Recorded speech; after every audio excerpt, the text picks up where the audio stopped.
I think there's a lot of campaigns out there like this, that you had one really successful piece of media or whatever, and it was really successful. How do you capitalize on that? How do you continue to build on that and not let it be just sort of like a one-hit wonder? Yeah, I think we oftentimes will, it feels like we're stumbling into something.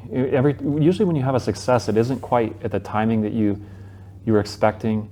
You're often surprised by it, and the variables that align to make it happen aren't something you could have planned. It's that thing where preparation and meets opportunity, synchronicity, serendipity, luck, some people would call it.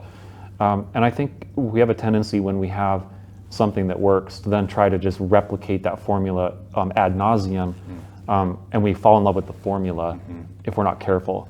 And so you want to carry forward what worked about the piece, identify what those things are, and try to be true to them, but then don't be so dogmatic about it that you're trying to replicate the previous success, because that doesn't work. It's not possible. And based on a moment in time, maybe. Yeah, you see that with sequels all the time. Like you make the second film, and sometimes it's great, but most of the time it's not as great.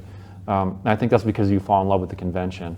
I think it's easy to do that when you have a successful video or communication strategy, is that you want to carry all the things forward all the time, so that you don't have to continue to innovate and be open. Right. And feels more efficient. Yeah, to feel like, sometimes when you're in the field, and you probably know this better than anybody, an opportunistic thing comes along, and it's going to be a headache to get that shot. You're going to have to go down into the ravine, or you're going to have to hike up the hill, or you're going to have to completely reset all your equipment or whatever it is.